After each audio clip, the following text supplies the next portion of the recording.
എന്റെ മുന്നിലിരിക്കുന്ന അഴീക്കോടുള്ള എത്രയെത്ര ഉമ്മമാർക്ക് ഇതുപോലെ കഥകൾ പറയാനുണ്ടാവും. ഉസ്താദേ, വീട്ടിൽ പട്ടിണിയാണ്,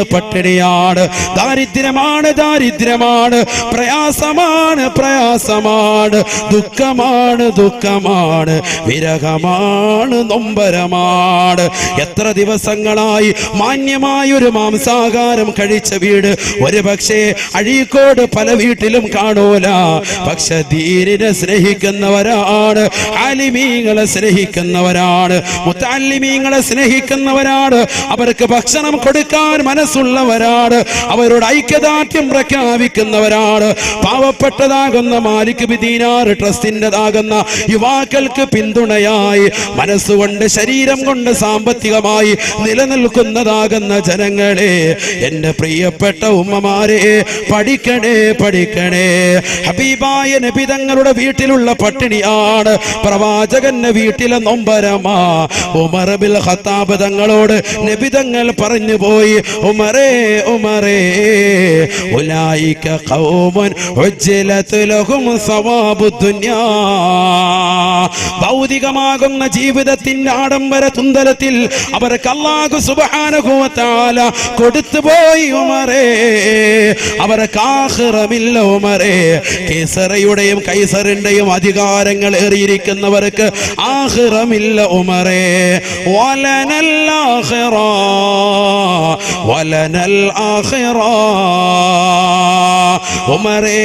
ഉമറേ, ദാരിദ്ര്യത്തിൽ അമർന്നിരിക്കുന്ന നമുക്കുണ്ടല്ലോ, അഥവാ മുസ്ലിമീങ്ങൾക്കുണ്ടല്ലോ, അഴീക്കോടുള്ള ഉമ്മ, അഴീക്കോടുള്ള ഉപ്പ, സന്തോഷിക്കണേ. സമ്പത്ത് കുറയുന്നതിൽ നമ്മൾ പരിഭവം പറയേണ്ടതില്ല, നമ്മൾ പ്രയാസപ്പെടേണ്ടതില്ല. നബി പറയുകയാണ്, വലനൽ ആഖിറ. സാമ്പത്തിക പരാധീന അനുഭവിക്കുന്നതാകുന്ന മുസ്ലിമീങ്ങളെ റസൂലുള്ള പഠിപ്പിക്കുകയാ, വലനൽ ആഖിറ, നമുക്കാണ് സ്വർഗമുള്ളതെന്ന് നബിയുനാ റസൂലുള്ളാഹി സ്വല്ലല്ലാഹു അലൈഹി വസല്ലം. അല്ലാഹു തൗഫീഖ് തരട്ടെ. എന്നോട് ഒരുപാട് ആളുകൾ, പ്രത്യേകിച്ച് സഹോദരിമാരുടെ ഭാഗത്ത് നിന്ന് കഴിഞ്ഞ വർഷം അതിനു ശേഷം ഒരുപാട് സഹോദരിമാര് കരഞ്ഞുകൊണ്ട് പറഞ്ഞത് ദാരിദ്ര്യത്തിന്റെ വിഷയം. വളരെ ബുദ്ധിമുട്ട്, സഹോദരങ്ങളാണെങ്കിൽ കച്ചവടമില്ല, പ്രയാസമില്ല. പക്ഷെ എന്നാൽ അതേപോലെ തന്നെ ഒരുപാട് ആളുകൾ വിളിച്ചിട്ടും പറഞ്ഞു, ഉസ്താദ് എന്ന ലാ ഹൗല എന്ന ദിക്ർ ഞങ്ങൾ ചെല്ലിയിട്ട് ഒരുപാട് പ്രയാസങ്ങൾ മാറിയിട്ടുണ്ട്. അല്ലാഹു തൗഫീഖ് തരട്ടെ. ഒരുപാട് പ്രശ്നങ്ങൾ മാറിയിട്ടുണ്ട്. ഞങ്ങളൊക്കെ കടലുകൊണ്ട് ജീവിക്കുന്ന ആളുകളാണ്, കൂലിപ്പണിക്കാരായ ആളുകളുണ്ട്, അവർക്കൊക്കെ റാഹത്ത് കിട്ടിയിട്ടുണ്ട്. ലാ ഹൗല എന്ന ദിക്ർ, അത് ഞാൻ പറഞ്ഞതല്ല, ആര് പറഞ്ഞതാ? ബഹുമാനപ്പെട്ട റസൂലുള്ളാഹി. ലാ ഹൗല കൻസും മിൻ കുനൂസിൽ ജന്ന, സ്വർഗ്ഗത്തിൽപ്പെട്ട നിധിയാണ് എന്ന് മുഹമ്മദ് റസൂലുള്ളാഹി. അത് അനുഭവിച്ചറിയണം എന്ന് പറഞ്ഞാൽ ചെല്ലി അറിഞ്ഞാലേ അറിയുള്ളൂ. തഴവ ഉസ്താദിന്റെ ഭാഷയിൽ പറഞ്ഞാൽ അതൊരു ലേഹ്യമാണ്, ഇത് ഡെയിലി കഴിക്കേണ്ട ലേഹ്യവുമാണ്, മുടങ്ങാതെ കഴിക്കേണ്ടതാകുന്ന ലേഖ്യാണ്. അല്ലാഹു തൗഫീഖ് തരട്ടെ.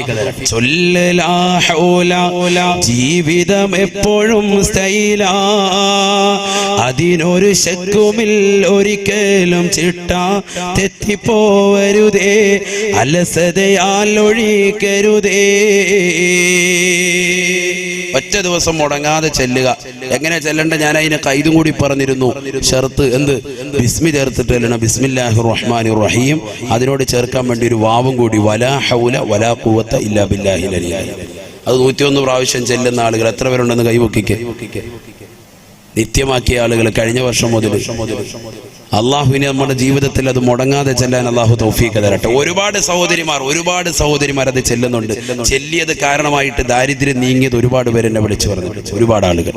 വീടില്ലാത്തൊരു സഹോദരി, നമ്മുടെ ഈ സംഘടനയിൽപ്പെട്ട ഒരു സഹോദരന്റെ സഹോദരി കൂടിയാണ്.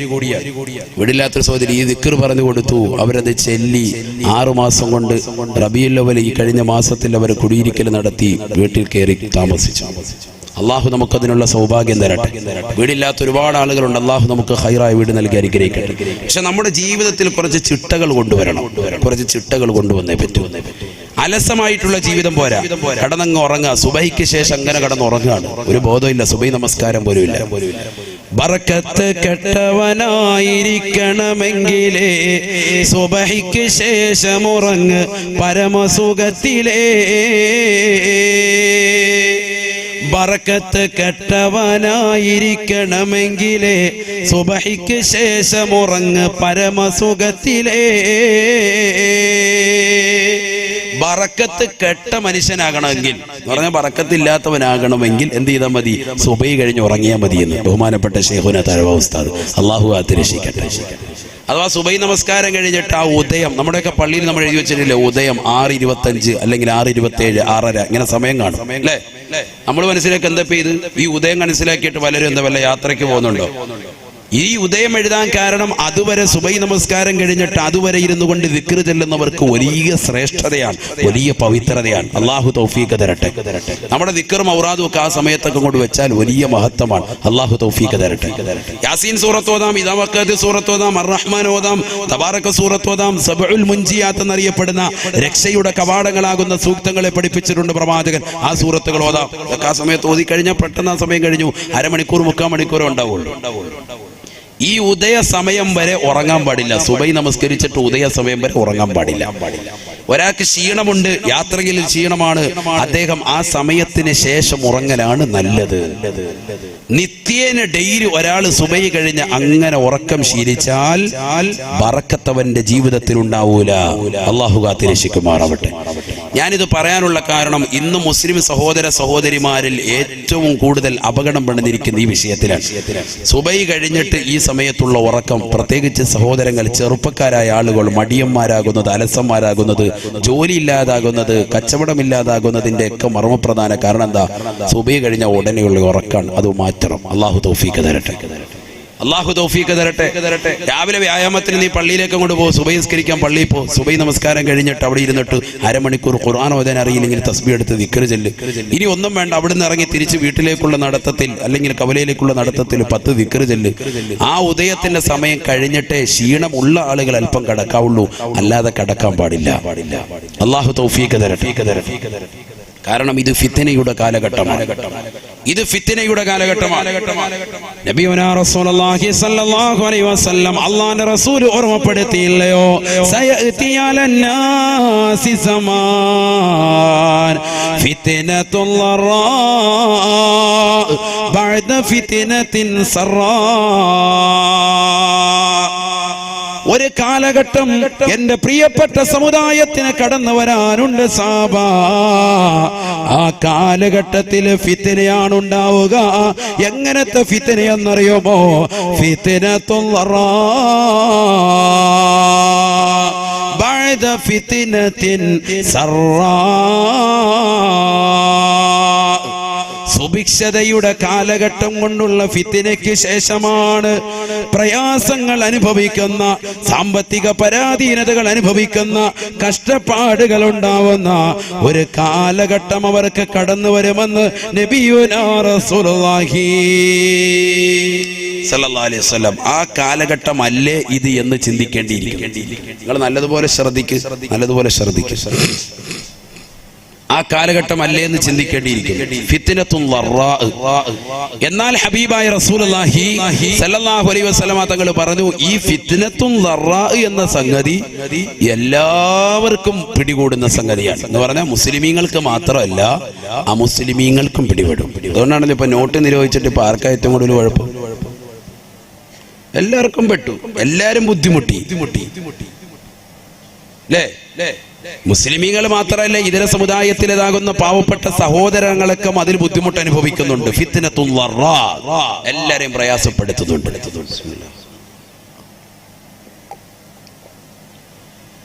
ഇപ്പൊ ന്യൂ ഇയറിന്റെ തന്നെ വാർത്ത എന്താ? പെട്രോളിനും ഡീസലിനും വില കൂട്ടി. ഫിത്നത്തുൽ ററാ ആണത്. എല്ലാവർക്കും ഫിത്നയാണ് മൊത്തത്തിൽ. സാമ്പത്തിക ബുദ്ധിമുട്ട്, കൺസ്ട്രക്ഷൻ വർക്കുമായി മുന്നോട്ട് പോയവർക്ക് അതിന്റെ പ്രയാസം. അതുപോലെ തന്നെ വീട് എടുക്കാൻ വേണ്ടി ജോലിക്കാര് പണി അന്വേഷിച്ചുകൊണ്ട് എത്രയോ സഹോദരങ്ങളാണ്. ബംഗാളികൾക്ക് നാട്ടിൽ നിന്ന് അങ്ങോട്ട് തിരിച്ചു പോവാൻ, റിട്ടേൺ പോവാൻ. മുമ്പ് ബംഗാളികൾ ലീവിന് പോയിക്കൊണ്ടിരുന്നത് നമ്മുടെ നാട്ടിൽ നിന്ന് ആന്ധ്രാപ്രദേശത്തിലേക്ക് ബസ് പിടിച്ച്, ടൂറിസ്റ്റ് ബസ് പിടിച്ച്, AC പിടിപ്പിച്ചിട്ട്, AC ഉള്ള ബസ്സിൽ പിടിപ്പിച്ച് അതിൽ യാഹത്തായിട്ട് യാത്ര ചെയ്തു. 3 ലക്ഷം രൂപയാണ് ബസ്സിന് കൂലി കൊടുത്തത്. 3 ലക്ഷം രൂപ. കോട്ടയത്ത് നിന്ന് യാത്ര പോയതാണ്, നമ്മുടെ നാട്ടിൽ കുമ്മനത്ത് നിന്ന് യാത്ര പോയതാണ്. ഞാനത് പറയാൻ കാരണം നമ്മുടെ ഒരു സഹോദരനാണ് അതുമായി ബന്ധപ്പെട്ടത് കൊടുത്തത്, എല്ലാം കറക്റ്റ് ചെയ്ത് കൊടുത്തത് കൊണ്ടാണ്. 3 ലക്ഷം രൂപ അത്രത്തോളം വരുമാനം നമ്മുടെ ഈ നാട്ടിൽ വന്ന് ഉണ്ടാക്കി കൊണ്ടുപോകുന്നു ബംഗാളികൾ. പക്ഷെ നമ്മൾ അധ്വാനശീലരാകുന്നില്ല, നമുക്കിപ്പോഴും പ്രവാസ ലോകമാണ് അല്ലേ. ഇവിടെ കിട്ടുന്ന 15,000 അവിടെ കിട്ടിയാലും ഒക്കെ നമുക്ക് റാഹത്താണ്. ആ രീതിയിലാണ് നമ്മൾ മുന്നോട്ട് പോകുന്നത്. അതുകൊണ്ട് തന്നെയാണ് ഈ വിപത്തുകളൊക്കെ. നമ്മളൊന്ന് അധ്വാനിക്കാൻ തയ്യാറാകണം. അള്ളാഹു തൗഫീഖ് തരട്ടെ, അള്ളാഹു തൗഫീഖ് തരട്ടെ. ഫിത്നത്തുൽ ലറാ പിടികൂടും മുഹമ്മദ് റസൂലുള്ളാഹി.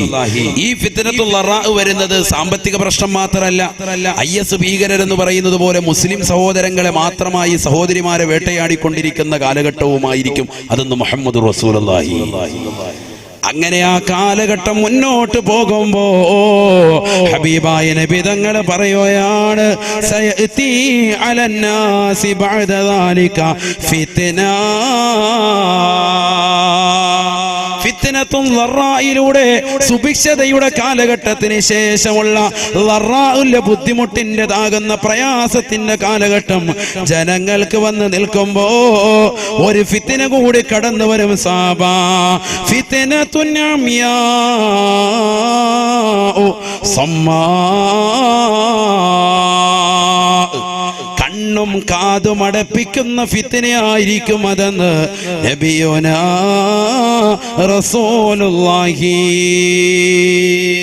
കണ്ണും കാതും അടപ്പിക്കുന്ന ഫിത്നയാണ് രണ്ടാമതായി കടന്നു വരിക. നമ്മൾ ചിന്തിച്ചു നോക്ക്, ഞാൻ വെറുതെ പറയല്ല, നമ്മുടെ ഈ കാലഘട്ടത്തിന്റെ അവസ്ഥ ചിന്തിച്ചു നോക്ക്. ഒരു 25 കൊല്ലം മുമ്പ് ഇങ്ങോട്ട് 80 അല്ലെങ്കിൽ 85 കാലഘട്ടം മുതൽ 2010 വരെയുള്ള കാലഘട്ടത്തിൽ സുഭിക്ഷതയായിരുന്നു. വീടില്ലാത്ത പലർക്കും വീട് വെക്കാൻ തൗഫീക്ക് കിട്ടി, റാഹത്താകുന്ന രീതിയിൽ ജീവിതം മുന്നോട്ട് കൊണ്ടുപോയി, വിവാഹ ജീവിതം നടന്നു. ആ വിവാഹ ജീവിതത്തിൽ സാലിഹ്യങ്ങളാകുന്ന മക്കളായി, നല്ലൊരു വാഹനമുള്ളവരുണ്ട്, നല്ല വീട് വെച്ചവരുണ്ട്, നല്ല കുടുംബം, നല്ല അന്തരീക്ഷത്തിൽ പോകുന്നവരുണ്ട്, ബിസിനസ് റാഹത്തായ നിലയിൽ പോകുന്നവരുണ്ട്. ആ ഒരു കാലഘട്ടമായിരുന്നു. അതുകൊണ്ട് തന്നെ ഒരു ഓട്ടോ വിളിച്ചിട്ട് 90 രൂപയുടെ ഓട്ടോ ആയിട്ടുള്ളെങ്കിലും 100 രൂപ അങ്ങോട്ട് ഓട്ടോക്കാരന് കൊടുക്കും അല്ലെ. 10 രൂപ നീ വെച്ചോ എന്ന് പറയും. അതാണ് സുഭിക്ഷത. അള്ളാഹുവിന്റെ റസൂൽ പറഞ്ഞത് അങ്ങനെ ഒരു കാലഘട്ടം ഉണ്ടാകും, അത് ഫിത്നയാണ്. മുഹമ്മദ് റസൂലുള്ളാഹി. സുഭിക്ഷതയുടെ ഒരു കാലഘട്ടത്തിന് ശേഷം പിന്നീട് വരുന്നതാണ് ഫിത്നത്തുൽ ലറാ, ബുദ്ധിമുട്ടുള്ള കാലഘട്ടം. മുഹമ്മദ് റസൂലുള്ളാഹി അല്ലേ. ഞാൻ പറഞ്ഞത് വെറുതെ അല്ല. എത്ര ജോഡി ചെരുപ്പ്, എത്ര ജോഡി ഡ്രസ്സുകൾ സുഭിക്ഷതയായിരുന്നു. എവിടെ നോക്കിയാലും ആഹാരം ഇഷ്ടം പോലെ വാരി വിതറുകയാണ്. ആഴ്ചയിൽ ഒരു ദിവസമെങ്കിലും മാംസാഹാരം കൊടുക്കണം കുടുംബത്തിനെന്ന് പഠിപ്പിച്ച മതമാണ് പരിശുദ്ധ ശരീഅത്തുൽ ഇസ്ലാം. അത് വ്യക്തമായി രേഖപ്പെടുത്തിയ ഗ്രന്ഥമാണ് ഫത്ഹുൽ മുഈൻ. ആഴ്ചയിൽ ഒരു ദിവസം കുടുംബത്തിന് മാംസാഹാരം കൊടുത്തിരിക്കണം എന്ന് പറഞ്ഞ ആ ഗ്രന്ഥത്തെ നമ്മൾ വിലയിരുത്തുക മാത്രമല്ല, ഡെയിലി വീട്ടിലേക്ക് മാംസാഹാരം കടന്നു വരുന്ന ഒരു അന്തരീക്ഷമായിരുന്നു ഈ കഴിഞ്ഞ 10 വർഷം അല്ലെങ്കിൽ 20 വർഷം നമുക്കുണ്ടായിരുന്നു. എല്ലാ ദിവസവും നമ്മൾ മീൻ വാങ്ങും, എല്ലാ ദിവസവും ഇറച്ചി വാങ്ങും. എന്നാൽ ഇനി ഒരു ഫിത്നയുടെ കാലഘട്ടത്തിലേക്കാണ് നമ്മൾ പോയിക്കൊണ്ടിരിക്കുന്നത്. ആര് പറയാൻ? മുഹമ്മദ് റസൂലുള്ളാഹി സ്വല്ലല്ലാഹി അലൈഹി വസല്ലം തങ്ങൾ പറയുന്നു, ഫിത്നത്തുൽ ലറാ, സാമ്പത്തികപരമായി പ്രയാസം, ശാരീരികപരമായി പ്രയാസം, ജോലിയില്ലാത്ത അവസ്ഥ, മൊത്തത്തിൽ സാമ്പത്തിക ബുദ്ധിമുട്ട്, അങ്ങനെ വരെ സാമ്പത്തിക മാന്ദ്യം പിടികൂടുകയാണ്. ഇങ്ങനെ മുന്നോട്ട് പോകുമ്പോഴാണ് അടുത്ത ഫിത്ന വരുന്നത്. അതേതാ ഫിത്ന? ഫിത്നത്തുൻ അമിയാ സമ്മാ, കണ്ണും കാതും അടപ്പിക്കുന്ന ഫിത്നയായിരിക്കും അതെന്ന് നബിയുനാ റസൂലുള്ളാഹി. ഹബീബായ റസൂലുള്ളാഹി സ്വല്ലല്ലാഹു അലൈഹി വസല്ലമ തങ്ങൾ തന്റെ പ്രിയപ്പെട്ട അനുയായികളോട് മിമ്പറിൽ കൈവച്ചുകൊണ്ട് പറയുകയാണ്, സാബാ, ഈ ഫിത്ന മുസ്ലിമീങ്ങൾക്ക് മാത്രമാ. ഫിത്നത്തുൽ ലറാ അഥവാ സാമ്പത്തിക പ്രശ്നങ്ങൾ ലോകർക്ക് മുഴുവനും ഉണ്ടാവുമെങ്കിൽ ഫിത്നത്തുൻ അമിയാ സമ്മാ, കണ്ണും കാതും അടപ്പിക്കുന്ന ഫിത്ന മുസ്ലിമീങ്ങൾക്ക് മാത്രമായിരിക്കും ഉണ്ടാവുക എന്ന് നബിയുനാ റസൂലുള്ളാഹി. അഥവാ മുസ്ലിമീങ്ങൾ കൈകാലിട്ടടിച്ചുകൊണ്ട് രക്ഷിക്കണേ എന്ന് ലോകത്തോട് യാചിച്ചാലും കേണപേക്ഷിച്ചാലും ഒരാൾ പോലും അവരെ കേൾക്കൂല. ഒരാള് പോലും അവരെ കണ്ടെന്ന് വരുത്തൂല. കണ്ടില്ലയോ നിങ്ങൾ മ്യാൻമറിലെ റോഹിംഗ്യൻ മുസ്ലിമീങ്ങൾ, പാവപ്പെട്ടതാകുന്ന സഹോദരങ്ങൾ അവരുടെ ശരീരത്തിലേക്ക് കുന്തം കുത്തിയിറക്കിയിട്ട് പച്ചയ്ക്ക് കൊണ്ടുവന്നിട്ട് കത്തിക്കുന്നത് കണ്ടില്ലയോ? അവരുടെ ശരീരത്തിലേതാകുന്ന അവയവങ്ങൾ ഇഞ്ചിഞ്ചായി മുറിച്ചത് കണ്ടില്ലയോ? കുടൽമാല വെളിയിലേക്ക് ചാടിച്ചത് കണ്ടില്ലയോ? വാട്സാപ്പിലും ഫേസ്ബുക്കിലുമായിട്ട് അതിന്റെ ഫോട്ടോകൾ കൊണ്ട് നിറഞ്ഞില്ലയോ? മുസ്ലിമേ മുസ്ലിമേ, ആ പാവപ്പെട്ടതാകുന്ന മുസ്ലിമീങ്ങൾ അവരെ സഹായം അപേക്ഷിച്ചിട്ട് പോലും ഒരു അറബ് ലീഗ് അവരെ സഹായിക്കാനില്ല, ഒരു ഐക്യരാഷ്ട്ര സഭ അവരെ തിരിഞ്ഞു നോക്കാനില്ല. ഒരു ആള് പോലും ആ പാവപ്പെട്ട മുസ്ലിമീങ്ങളുടെ രോദനം കേൾക്കാൻ ഇല്ലേ ഇല്ല. ഇതാണ് പ്രവാചകൻ പറഞ്ഞത്. ഒരു കാലഘട്ടം കടന്നു വരും സാബാ, ഫിത്നതു നമിയാ സമ്മാ, കണ്ണും കാതും അടപ്പിക്കുന്ന ഫിത്നയായിരിക്കും അത്. അന്ന് മുഅ്മിനീങ്ങൾ വിളിച്ച് കേണപേക്ഷിച്ചാലും ഒരാൾ പോലും രക്ഷയ്ക്ക് വരൂല എന്ന് നബിയുനാ റസൂലുള്ളാഹി സ്വല്ലല്ലാഹു അലൈഹി വസല്ലം. അല്ലാഹുവിന്റെ റസൂൽ പറയാ, ഫൈദാ ഖീല ഇൻഖലത് തമാദത്, ഫൈദാ ഖീല ഇൻഖലത് തമാദത്. പലരും പറയും ആ പ്രശ്നമൊക്കെ തീർന്നു, കെട്ടടങ്ങി, IS ഭീകരം എന്നുള്ള വർത്താനമൊക്കെ ഇപ്പൊ ഇല്ല എന്നൊക്കെ പറയും. പക്ഷേ തമാദത്ത് അതിങ്ങോട്ട് പറഞ്ഞു തീരേണ്ട താമസം അത് നീണ്ടു നീണ്ടു കിടക്കും. മുഹമ്മദ് റസൂലുള്ളാഹി അത് മാറിപ്പോകൂല. ഇത് ആർക്ക് മാത്രമേ ഉണ്ടാവുള്ളൂ? ഉറക്കെ പറയും മനുഷ്യന്മാർ, ആർക്ക് മാത്രമേ ഉള്ളൂ? മുസ്ലിമീങ്ങൾക്ക് മാത്രം. ആരാ ഇത് പറയുന്നത്? നബിയുനാ റസൂലുള്ളാഹി. അള്ളാന്റെ റസൂല് പറയാ, എത്രത്തോളം അന്ന് ഈ ഫിത്ന നിങ്ങൾക്ക് കടന്നു വന്നിട്ടില്ല എങ്കിൽ, മുസ്ലിമീങ്ങൾക്ക് വന്നിട്ടില്ല എങ്കിൽ അവരുടെ അംഗത്തെ പറ്റി അവർ പ്രത്യേകം ശ്രദ്ധിക്കട്ടെ എന്ന് പറഞ്ഞാൽ, ഞാൻ മുസ്ലിമാണോ എന്ന് ഓരോരുത്തരും ഒന്ന് ചിന്തിക്കേണ്ടിയിരിക്കുന്നു. ആ സമയത്ത് അവർക്ക് ആ ഫിത്ന വന്നിട്ടില്ല എങ്കിൽ എന്ന് മുഹമ്മദ് റസൂലുള്ളാഹി. മുസ്ലിമീങ്ങൾക്ക് അത് വരും എന്നാണ് മുഹമ്മദ് റസൂലുള്ളാഹി സ്വല്ലല്ലാഹു അലൈഹി വസല്ലം തങ്ങൾ പറയുന്നത്. അത് പ്രശ്നങ്ങൾ കെട്ടടങ്ങി എന്ന് പറഞ്ഞാലും തമാദ്ദത്ത് വീണ്ടും വീണ്ടും അത് നീണ്ടു നിൽക്കും. മുഹമ്മദ് റസൂലുള്ളാഹി ലാ യൻജൂ മിൻഹാ ഇല്ലാ മൻ നജാ കദുആഇൽ ഖരീഖ് ഫിൽ ബഹരി. എൻ്റെ പ്രിയപ്പെട്ട അഴൂക്കോട് ജട്ടിയിലുള്ള പ്രിയപ്പെട്ട ഉമ്മമാരോട്, എൻ്റെ പ്രിയപ്പെട്ട സഹോദരങ്ങളോട്, ആയിരക്കണക്കാകുന്ന വിശ്വാസികളോട് കുമ്മനം ഉസ്താദിന് ഒന്ന് മാത്രമേ ഓർമ്മപ്പെടുത്താനുള്ളൂ. ഇത് പറഞ്ഞു തരാൻ പ്രവാചകൻ നമുക്കിന്നില്ല. ഇത് പറഞ്ഞു തരാൻ ഇന്ന് ഉലമാക്കളെയുള്ളൂ, പണ്ഡിതന്മാരെയുള്ളൂ. അള്ളാഹുവിന്റെ അമ്പിയാക്കളുടെ അനന്തരാവകാശികളാകുന്ന ഉലമാക്കളെ ഇത് പറഞ്ഞു തരാനുള്ളൂ. ഹബീബായ നബി തങ്ങൾ പറയുകയാണ്, സഹാബാ സഹാബാ ലാ യൻജൂ മിൻഹാ ഇല്ലാ മൻ ദആ കദുആഇൽ ഖരീഖ് ഫിൽ ബഹരി. സമുദ്രത്തിൽ കടന്നുകൊണ്ട് എന്നെയൊന്ന് രക്ഷിക്കണേ, എന്നെയൊന്ന് രക്ഷിക്കണേ, എന്നെയൊന്ന് കരകയറ്റണേ എന്ന് നീന്തലറിയാത്ത മനുഷ്യൻ കടന്നുകൊണ്ട് അവന്റെ ജീവൻ അപകടത്തിൽ പെടുന്ന സമയത്ത് നിലവിളിച്ചുകൊണ്ട് ദുആ ഇറക്കുന്നത് പോലെ പൊട്ടിക്കരഞ്ഞുകൊണ്ട് ദുആ ഇറക്കുന്ന മുഅ്മിനല്ലാതെ രക്ഷപ്പെടൂല എന്ന് നബിയുനാ റസൂലുള്ളാഹി.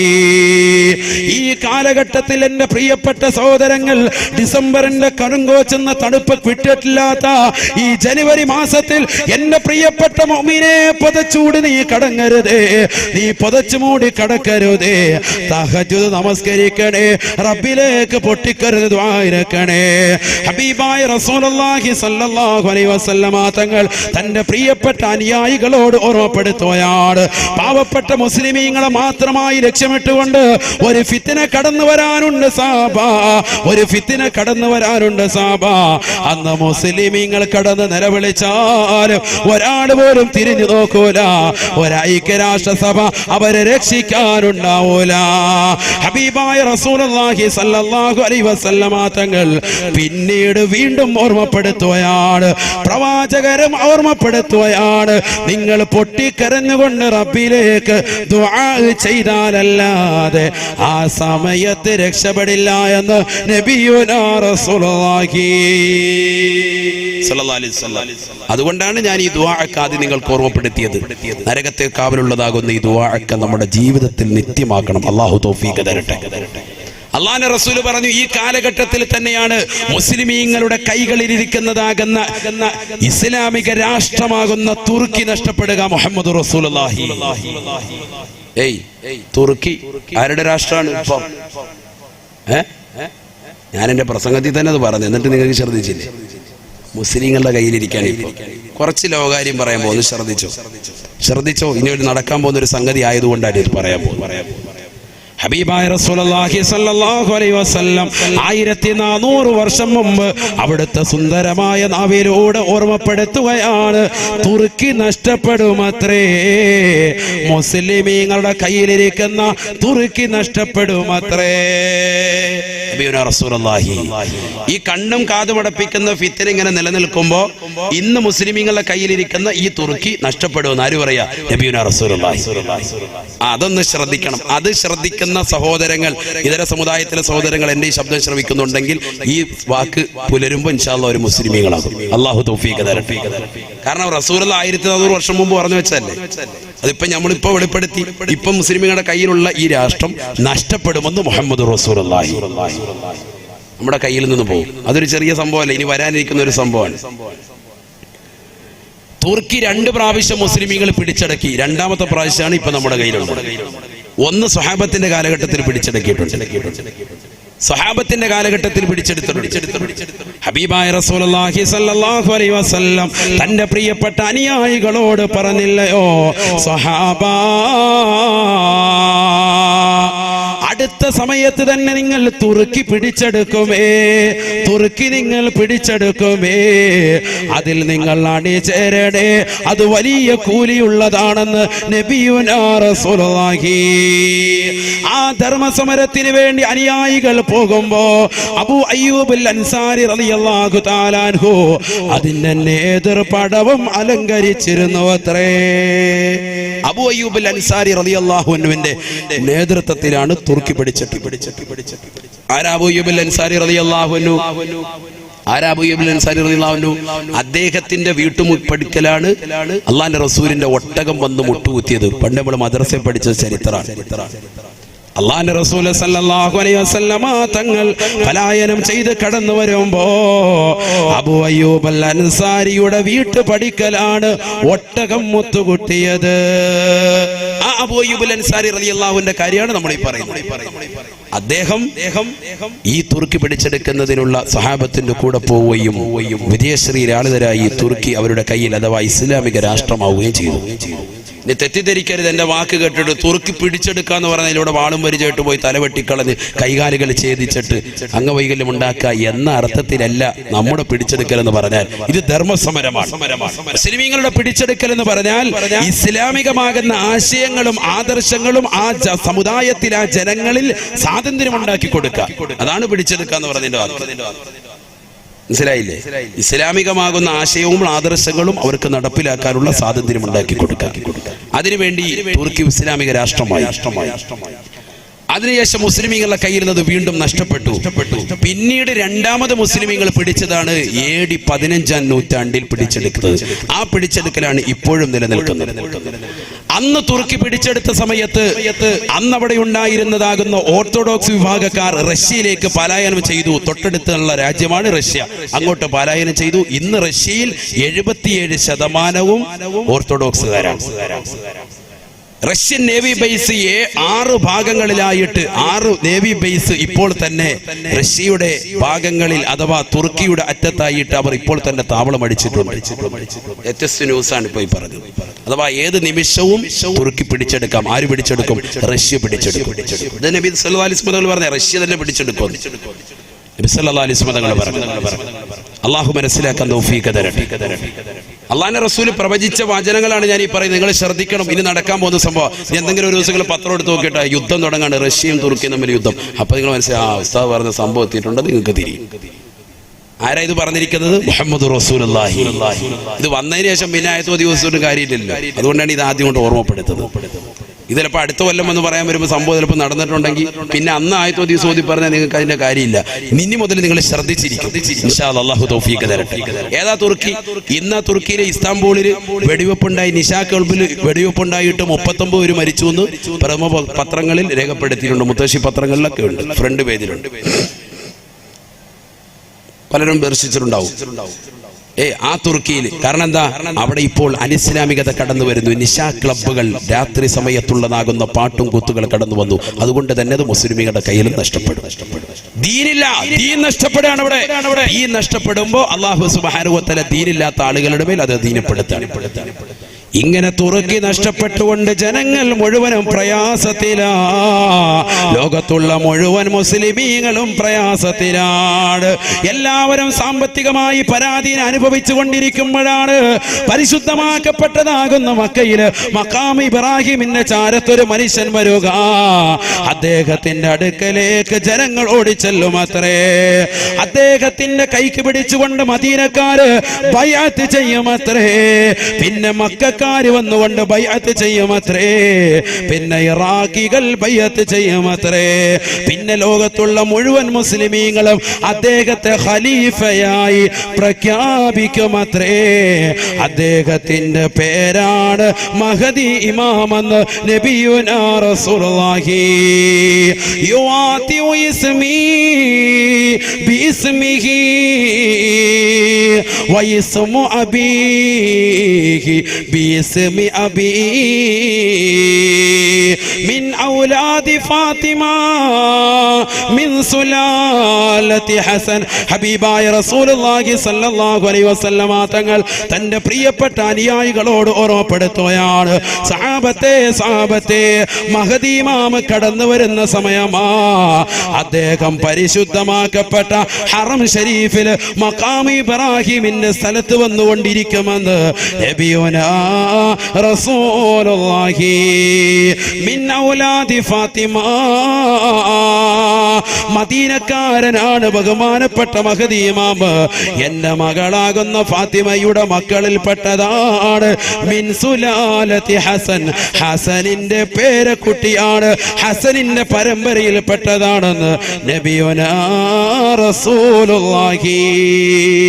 യുആതിഉ ഇസ്മി ബിസ്മിഹി. എന്റെ പേര് അദ്ദേഹത്തിന്റെ പേരുമായി സാമ്യമുള്ളതാണ്, അഥവാ മുഹമ്മദ് എന്നായിരിക്കുമെന്ന് നബിയുനാ റസൂലുള്ളാഹി.